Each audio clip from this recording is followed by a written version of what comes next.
Hello friends, എല്ലാവർക്കും ST kitchen വേഡിലേക്ക് സ്വാഗതം. ഇന്ന് 2 സവാള കൊണ്ട് നമുക്ക് എന്തിൻ്റെ ഒപ്പവും കഴിക്കാൻ പറ്റിയ നല്ലൊരു സവാള സാലഡിൻ്റെ റെസിപ്പി ആയിട്ടാണ് വന്നിരിക്കുന്നത്.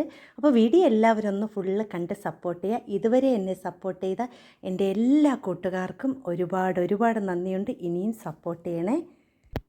ഇത് തയ്യാറാക്കാൻ വേണ്ടി ഞാൻ ഇവിടെ 2 മീഡിയം സൈസിലുള്ള സവാളയാണ് എടുത്തിരിക്കുന്നത്. അപ്പോൾ ഇനി ഇതിൻ്റെ ആ ഒരു തോടെല്ലാം ഒന്ന് കളഞ്ഞ ശേഷം നമുക്കിതിനെ ചെറുതായിട്ട് കട്ടി കുറച്ച് വേണം അരിഞ്ഞെടുക്കാൻ.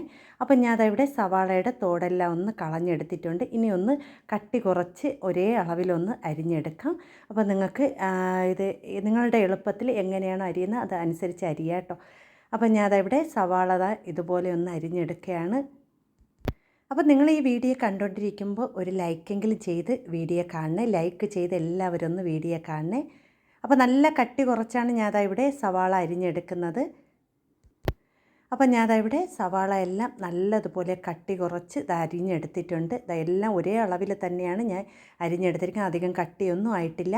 ഇനി നമ്മൾ ഇതിലേക്ക് ചേർത്ത് കൊടുക്കുന്നത് ഒരു ചെറിയ കഷ്ണം ബീട്രൂട്ടാണ്. അപ്പോൾ ഞാൻ ഇവിടെ ഒരു ചെറിയ ബീട്രൂട്ടിൻ്റെ പകുതിയാണ് എടുത്തിരിക്കുന്നത്. ഇതിനെ ഇനി ചെറിയ കഷ്ണങ്ങളാക്കി നീളത്തിന് കട്ട് ചെയ്തെടുത്തിട്ടുണ്ട്. അതിനി ഞാൻ ഇതിലേക്ക് ഇട്ട് കൊടുക്കുകയാണ്. അപ്പം ഞാൻ ഇവിടെ ആ ഒരു ബീട്രൂട്ട് ഞാൻ ഇതിലേക്ക് ഇട്ട് കൊടുക്കുകയാണ്. അപ്പോൾ ഈ ഒരു ബീട്രൂട്ട് കൂടെ ചേർക്കുമ്പോൾ ഒരു പ്രത്യേക കളറും നല്ല കാണാനും നല്ല ഭംഗിയായിരിക്കും, കഴിക്കാനും നല്ല ടേസ്റ്റും ആയിരിക്കും. അപ്പോൾ അതും കൂടെ ഇട്ട് കൊടുത്തു. ഇനി നമുക്കിതിനെ ഒന്ന് കഴുകിയെടുക്കണം. അതിൻ്റെ ആ ഒരു കുത്തലൊന്ന് മാറിക്കിട്ടണം. ആ ഒരു സവാളയുടെയൊക്കെ ഒരു കുത്തലൊന്ന് മാറിക്കിട്ടാൻ വേണ്ടി നമുക്ക് വെള്ളം ഒഴിച്ച് എല്ലാം കൂടെ ഒന്ന് മിക്സ് ചെയ്ത ശേഷം ഒരു 5 മിനിറ്റ് കഴിഞ്ഞ ശേഷം നമുക്കിതിനെ നല്ലതുപോലെ ഒന്ന് കഴുകി ഊറ്റിയെടുക്കണം. അപ്പോൾ നമ്മൾ കഴുകുമ്പോൾ അധികം കൈയൊന്നും കൊണ്ട് ഇളക്കിയൊന്നും കഴുകണ്ട. ഇതുപോലെ ഒരു സ്പൂൺ ഉപയോഗിച്ച് ഇതുപോലെ ഒന്ന് മിക്സ് ചെയ്ത് കൊടുത്താൽ മതി. അതിന് ശേഷം നമുക്ക് ഇതിൻ്റെ ആ ഒരു വെള്ളം എല്ലാം ഒന്ന് ഊറ്റിയെടുക്കാം കേട്ടോ. അപ്പം ഞാൻ അവിടെ സവാളയുടെ വെള്ളം എല്ലാം ഒന്ന് ഊറ്റിയെടുത്ത് കൊണ്ടുവന്നിട്ടുണ്ട്. ഇനി ഇതിലേക്ക് നമ്മൾ ചേർത്ത് കൊടുക്കുന്നത് ഒരു പച്ചമുളക് ചെറുതായിട്ട് കട്ട് ചെയ്തെടുത്തതാണ്. അത് ഞാൻ ഇതിലേക്ക് ചേർത്ത് കൊടുക്കുകയാണ്. ഇനി ഇതിലേക്ക് ഞാൻ ചേർത്ത് കൊടുക്കുന്ന ഒരു ചെറിയ കഷ്ണം കാബേജാണ്. അത് നീളത്തിന് അരിഞ്ഞതാണ്.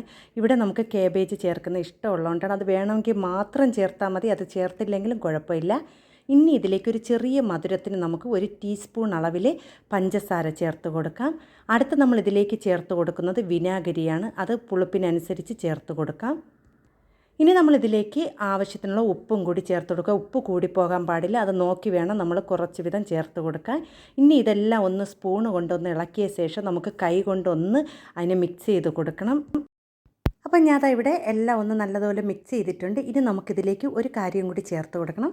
കുറച്ച് മല്ലിയിലയും കൂടി ചേർത്ത് കൊടുക്കാം. അതും കൂടി ചേർക്കുമ്പോഴാണ് നമുക്ക് ഈ ഒരു സാലഡ് നല്ല ടേസ്റ്റ് ആവുന്നത്. അപ്പം ഞാൻ ഇവിടെ കുറച്ച് മല്ലിയില ചെറുതായിട്ട് അരിഞ്ഞതും കൂടി ചേർത്ത് കൊടുത്തിട്ടുണ്ട്. അതിനുശേഷം നമുക്കിതിനെ കൈകൊണ്ട് തന്നെ നല്ലതുപോലെ ഒന്ന് യോജിപ്പിച്ചെടുക്കാം. അപ്പോൾ ഞാൻ ഇവിടെ എല്ലാം ഒന്ന് യോജിപ്പിച്ചെടുത്തിട്ടുണ്ട്. വളരെ ടേസ്റ്റിയും നമുക്ക് ഏതിൻ്റെ ഒപ്പം കഴിക്കാൻ പറ്റിയ നല്ല ടേസ്റ്റി ആയിട്ടുള്ള ഒരു സാലഡാണ്. പൂരിക്കൊപ്പം ചപ്പാത്തിക്കൊപ്പം അപ്പത്തിൻ്റെ കൂടെ ഏതിൻ്റെ കൂടെ ആകട്ടെ നമുക്ക് ഈ ഒരു സാലഡ് ഉണ്ടെങ്കിൽ നമുക്ക് വേറെ കറികളൊന്നും ഇല്ലെങ്കിൽ നമുക്ക് കഴിക്കാവുന്നതാണ്. അപ്പോൾ നിങ്ങൾ ഈ ഒരു സാലഡ് ഒരിക്കലെങ്കിലും ചെയ്ത് നോക്കണം. നിങ്ങൾക്ക് ഈ വീഡിയോ കണ്ടിട്ട് ഇഷ്ടപ്പെടുകയാണെങ്കിൽ ഒരു ലൈക്കെങ്കിലും ചെയ്തിട്ട് സപ്പോർട്ട് ചെയ്യണേ.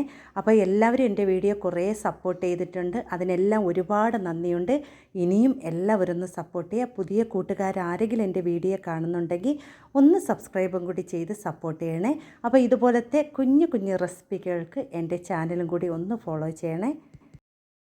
അപ്പോൾ വീഡിയോ കണ്ടിട്ട് ഇഷ്ടപ്പെടുകയാണെങ്കിൽ ഒന്ന് കമൻറ്റ് ചെയ്യണം. നിങ്ങളുടെ അഭിപ്രായങ്ങളും നിർദ്ദേശങ്ങളും എൻ്റെ കമൻറ്റ് ബോക്സിൽ കമൻറ്റായി അറിയിക്കാനും ആരും മറന്നു പോവല്ലേ.